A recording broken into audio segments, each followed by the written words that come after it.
ओम शांति। 24 अक्टूबर 2020 की प्रातः मुरली बाप दादा की साकार महावाक्य है। बाबा बोले, मीठे बच्चे, तुम हो सच्चे सच्चे परवाने जो अभी क्षमा पर फिदा होते हो। इस फिदा होने का ही यादगार यह दीपावली है। प्रश्न है, बाबा ने अपने बच्चों को कौन सा समाचार सुनाया है? उत्तर में बाबा ने कहा, बाबा ने सुनाया, तुम आत्माएं निर्वाण धाम से कैसे आती हो और मैं कैसे आता हूँ, मैं कौन हूँ, क्या करता हूँ, कैसे राम राज्य स्थापन करता हूँ, कैसे तुम बच्चों को रावण पर विजय पहनाता हूँ। अभी तुम बच्चे इन सब बातों को जानते हो। तुम्हारी ज्योति जगी हुई है। गीत है, तुम ही हो माता पिता, तुम ही हो बंधु सखा, तुम ही हो। ओम शांति। मीठे मीठे रूहानी बच्चों ने गीत सुना। आत्माओं ने इन जिस्मानी कर्म इंद्रियों से गीत सुना। गीत में पहले तो ठीक था, पिछाड़ी को फिर भक्ति के अक्षर थे। तुम्हारे चरणों की धूल है। अब बच्चे चरणों की धूल थोड़े ही होते हैं, यह रंग है। बाप बच्चों को राइट अक्षर समझाते हैं। बाप आते भी वहाँ से है जहाँ से बच्चे आते हैं, वो है निर्वाण धाम। बच्चों को सबके आने का समाचार तो सुनाया, अपना भी सुनाया कि मैं कैसे आता हूँ, आकर के क्या करता हूँ। राम राज्य स्थापन करने अर्थ रावण पर विजय पहनाते हैं। बच्चे जानते हैं, राम राज्य और रावण राज्य इस पृथ्वी पर ही कहेंगे। अभी तुम विश्व के मालिक बनते हो। धरती, आसमान, सूर्य आदि सब तुम्हारे हाथ आ जाते हैं तो कहेंगे रावण राज्य सारे विश्व पर और राम राज्य भी सारे विश्व पर है। रावण राज्य में कितने करोड़ है, राम राज्य में थोड़े होते हैं, फिर धीरे धीरे वृद्धि को पाते हैं।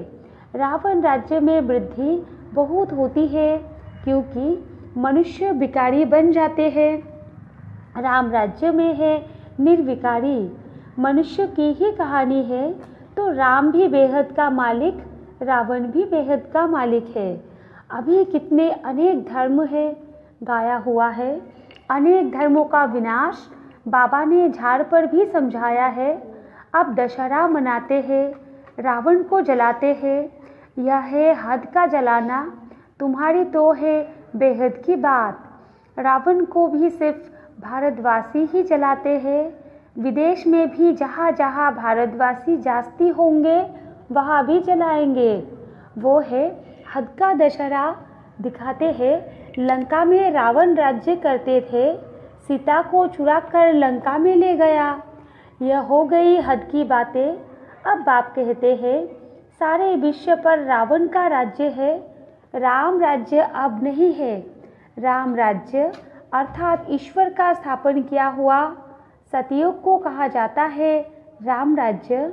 माला सिमरते हैं रघुपति राघव राजा राम कहते हैं, लेकिन राजा राम को नहीं सिमरते हैं। जो सारे विश्व की सेवा करते हैं उनकी माला सिमरते हैं। भारतवासी दशहरे के बाद फिर दीपावली मनाते हैं। दीपावली क्यों मनाते हैं? क्योंकि देवताओं की ताश पोशी होती है। करुणेशन पर बत्तियाँ आदि बहुत जलाते हैं।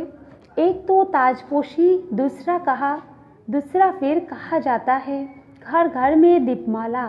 हर एक आत्मा की ज्योत जग जाती है। अभी सब आत्माओं की ज्योति उझाई हुई है। आयरन एजेड है यानी अंधियारा है। अंधियारा माना भक्ति मार्ग। भक्ति करते करते ज्योत कम हो जाती है। बाकी वो दीपमाला तो आर्टिफिशियल है। ऐसे नहीं कि करुणेशन होता है तो आतिशबाजी जलाते हैं। दीपमाला पर लक्ष्मी को बुलाते हैं, पूजा करते हैं। यह उत्सव है भक्ति मार्ग के।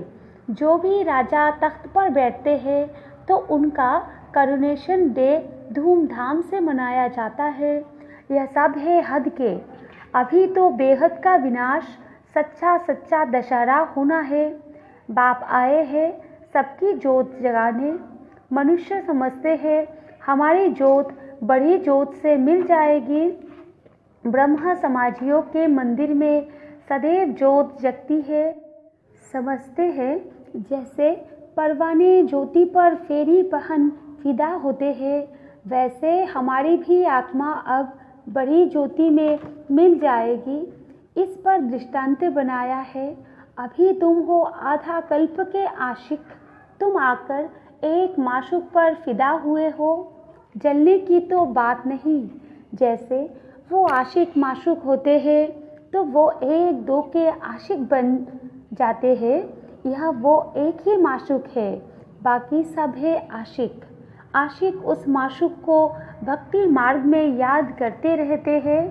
माशूक आप आओ तो हम तुम्हारे पर बलि चढ़े, तुम्हारे सिवाय हम किसको भी याद नहीं करेंगे। यह तुम्हारा जिस्मानी लव नहीं है, उन आशिक माशूक का जिस्मानी लव होता है। बस एक दो को देखते रहते हैं, देखने से ही जैसे तृप्त हो जाते हैं। यहाँ तो एक माशूक, बाकी सब है आशिक। सब बाप को याद करते हैं, भल कोई नेचर आदि को भी मानते हैं, फिर भी ओ गॉड है भगवान मुख से ज़रूर निकलता है।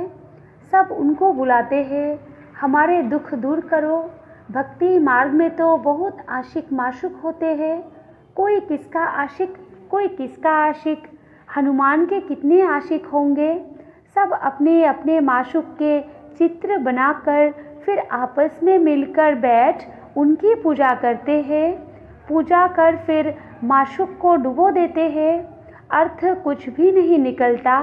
यह वो बात नहीं, यह तुम्हारा माशूक एवर गोरा है, कभी सावरा बनता नहीं। बाप मुसाफिर आकर सबको गोरा बनाते हैं।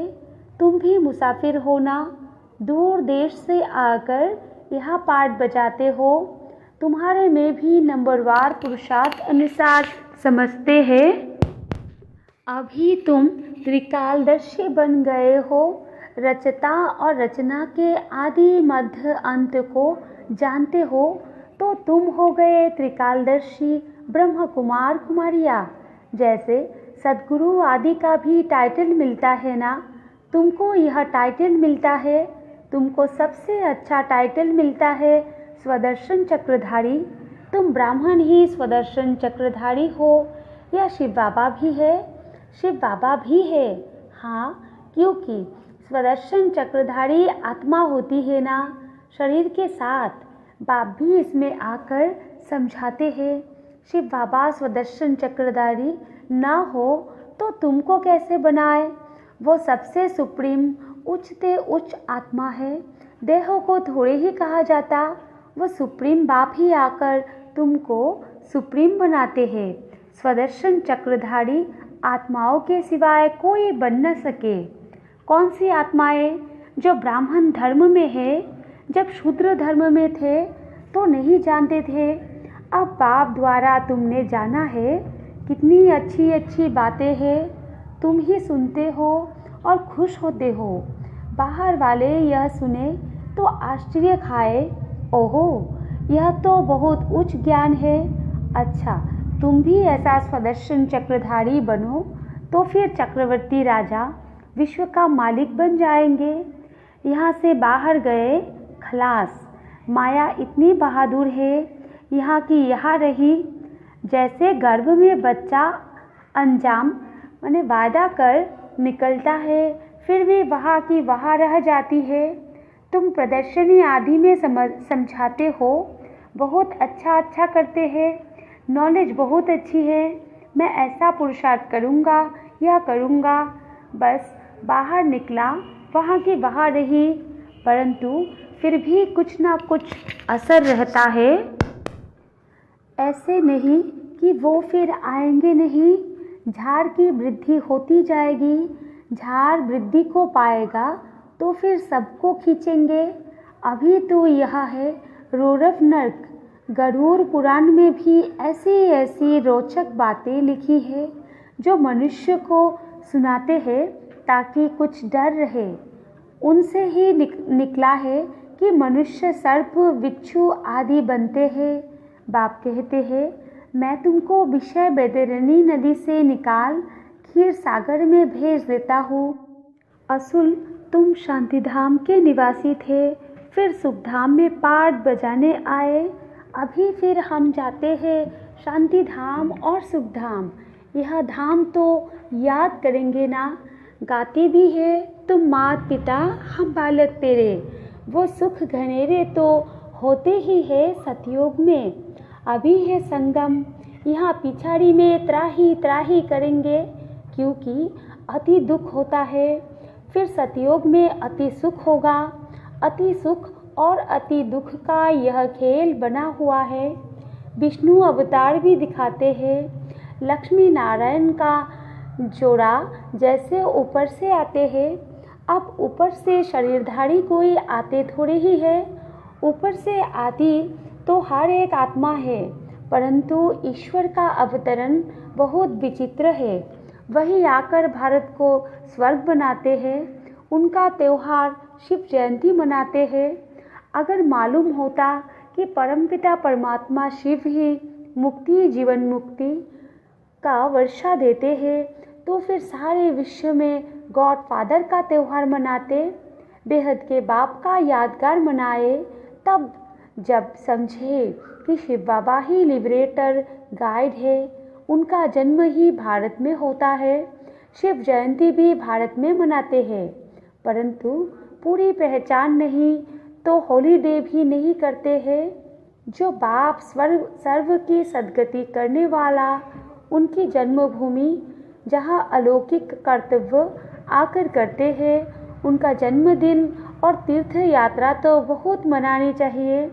तुम्हारा यादगार मंदिर भी यहाँ ही है, परंतु किसको पता नहीं है कि शिव बाबा ही आकर लिबरेटर गाइड बनता है। कहते सब है कि सब दुखों से छुड़ाकर सुखधाम में ले चलो, परंतु समझते नहीं। भारत बहुत उच्चते उच्च खंड है। भारत की महिमा अपरम अपार गाई हुई है। वहाँ ही शिव बाबा का जन्म होता है। उनको कोई मानते नहीं, स्टैंप नहीं बनाते, औरों की तो बहुत बनाते रहते हैं।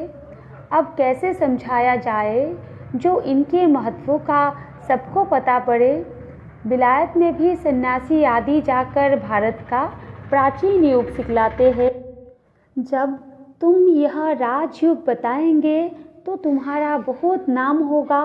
बोलो, राजयुग किसने सिखाया था यह किसको पता नहीं है। कृष्ण ने भी हठयोग तो सिखाया नहीं।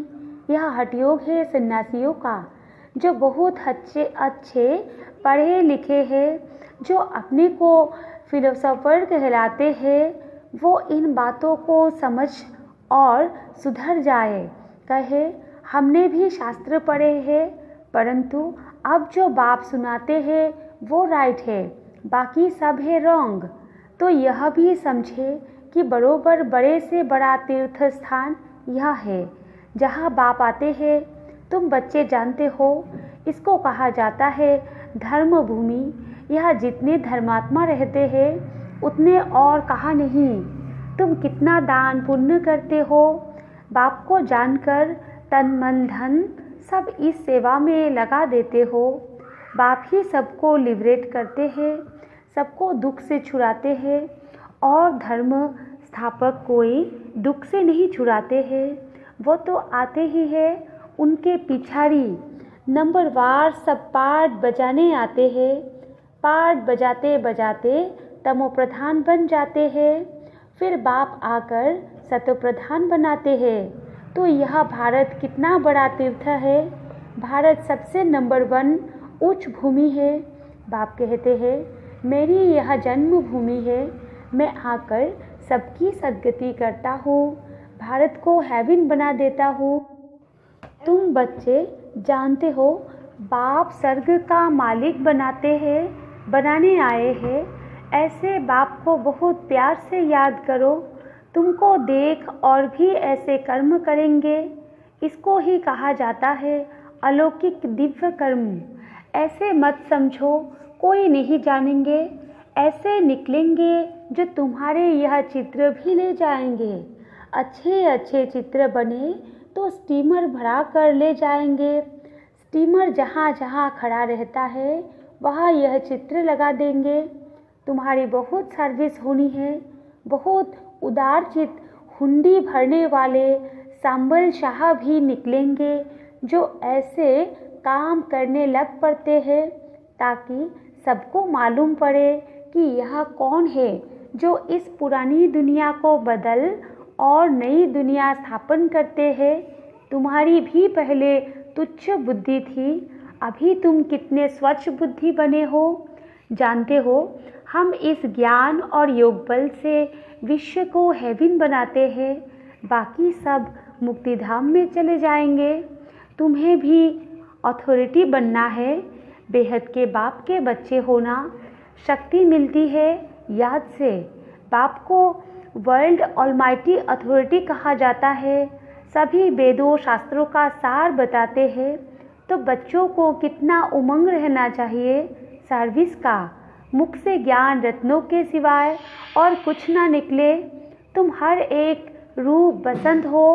तुम देखते हो सारी दुनिया सब्ज माना हरी भरी बन जाती है। सब कुछ नया, वह दुख का नाम नहीं। 5 तत्व भी तुम्हारे सर्विस में हाजिर रहते हैं। अभी वो डिससर्विस करते हैं क्योंकि मनुष्य लायक नहीं है। बाप अभी लायक बनाते हैं। अच्छा, मीठे मीठे सिकिलधे बच्चों प्रति माता पिता बाप दादा का याद प्यार और गुड मॉर्निंग। रूहानी बाप की रूहानी बच्चों को नमस्ते और हम रूहानी बच्चों की रूहानी माता पिता बाप दादा को भी याद प्यार गुड मॉर्निंग और नमस्ते नमस्ते नमस्ते। धारणा के लिए मुख्य सार 1 नंबर पॉइंट है, रूप बसंत बन, मुख से सदैव ज्ञान रत्न ही निकालने हैं। सर्विस के उमंग में रहना है, याद में रहना और सबको बाप की याद दिलाना, यही दिव्य अलौकिक कार्य करना है। 2 नंबर पॉइंट है, सच्चा सच्चा आशिक बन एक माशूक पर फिदा होना है, अर्थात बलि चढ़ना है, तभी सच्ची दीपावली होगी। वरदान है, गृहस्थ व्यवहार और ईश्वरीय व्यवहार दोनों की समानता द्वारा सदा हल्के और सफल भव। विस्तार है, सभी बच्चों को शरीर निर्वाह और आत्मनिर्वाह की डबल सेवा मिली हुई है, लेकिन दोनों ही सेवाओं में समय का शक्तियों का समान अटेंशन चाहिए। यदि श्रीमत का काटा ठीक है तो दोनों साइड समान होंगे, लेकिन गृहस्थ शब्द बोलते ही गृहस्थी बन जाते हो तो बहानेबाजी शुरू हो जाती है। इसलिए गृहस्थी नहीं, ट्रस्टी है।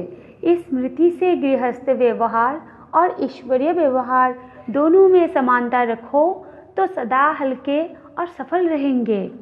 स्लोगन है, फर्स्ट डिवीज़न में आने के लिए कर्म इंद्रियजित मायाजित बनो।